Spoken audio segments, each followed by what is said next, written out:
All right, here's a basic overview on a Keystoker 9105. Chimney vent, direct vent, top vent, bottom vent, they're basically all the same. Just a couple minor exceptions, obviously, to where everything's mounted. But as far as the components go, the direct vent models have a little bit extra added hardware with the fume switch and the direct vent blower that the chimney vent models won't have. But here's what everything is and what it does. So obviously I took the hopper off the stove just for demonstration purposes. Hopper would sit right on top there.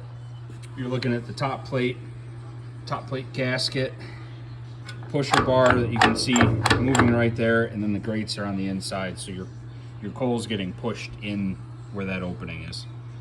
Hopper sits right on top there.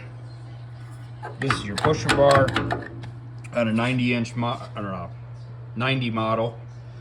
This will have a 6-inch pusher bar. On a 105 or 105,000 BTU model, that'll have a 9-inch pusher bar.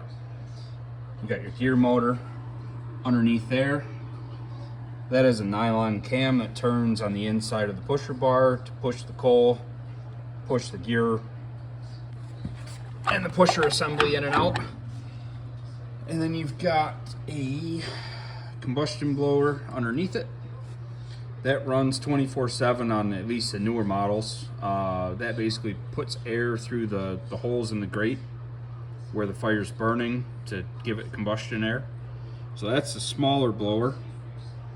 The bigger blower on the other side, that'll either be on the right or left side at the bottom, is your convection blower or a room air distribution blower. This is what pushes the air up around the stove and the jacket on the body and blows it out of the top of the stove or through the plenum, depending on what the model is that you have.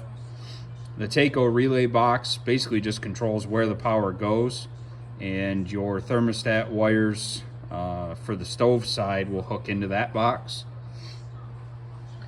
This box up on the side is a fan limit switch. It's got a probe that sticks inside the top chamber of the stove, and it measures the temperature, and it tells that blower, the room distribution or the convection blower, when to kick on and off. So it's got 3 different temperature settings. Normally it'll be set to come on at 150 degrees. When it cools to 100, it'll turn that blower off. And if for any reason the stove overheated and reached 200 degrees, or whatever that high point was set to, it would shut power off to the entire stove until it cooled down. Those also have a manual button to run the convection blower manually.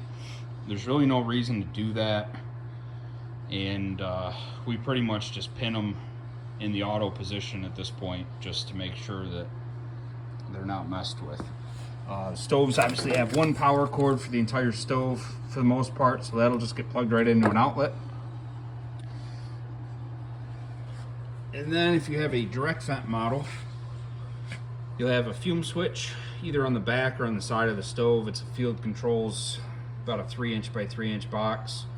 That controls any backflow or pressure into the stove if it's not venting properly, if your direct vent motor quits working, or if the stove becomes plugged at some point. That switch will trip and kill power to the stove, with the exception of your direct vent unit.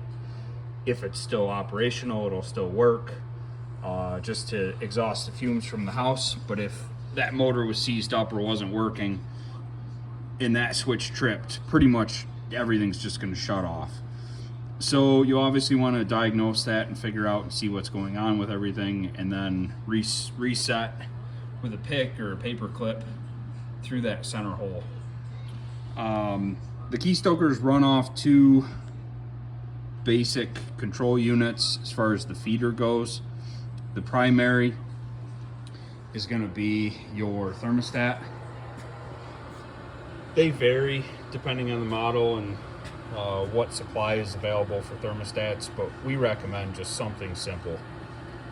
There's a lot of thermostats on the market that offer programmable time settings and day and night settings and 7-day settings. I really don't recommend it. Even changing your temperature throughout the day If you want it warmer during the day and colder at night, or colder at night and warmer during the day, it really doesn't affect your efficiency or your coal use. And really, you can end up burning more coal by messing with the temperature settings throughout the day. So you're really better off to just pick a temperature that you're comfortable with and leave it there.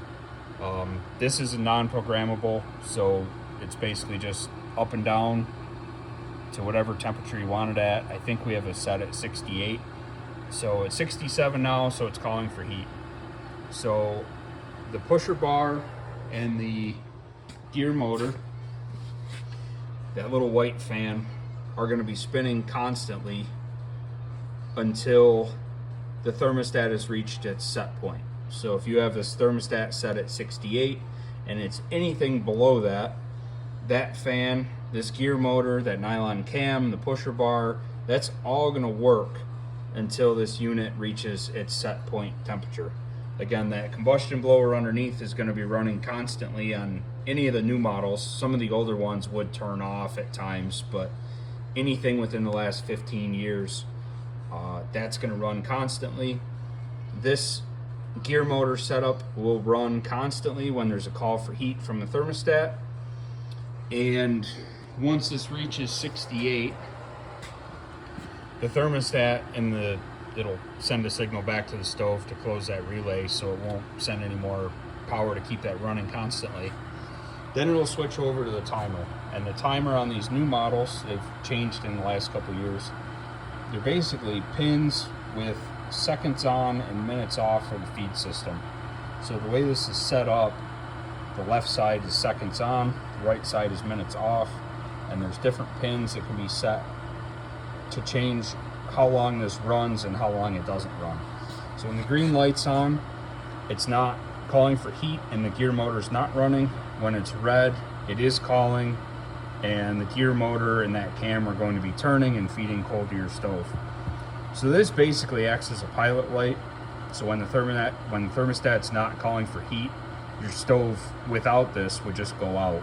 So this basically feeds on average a minute, minute and a half, maybe 2 minutes every 10, just to keep a small enough fire going that the stove won't go out. So that's the basics for that. So the thermostat is your main control. If it's calling for heat, your gear motor setup will run constantly. Once it reaches that set point, whatever you have it set to, it'll switch over to the timer and run off of that constantly until there's a call for heat from the thermostat again.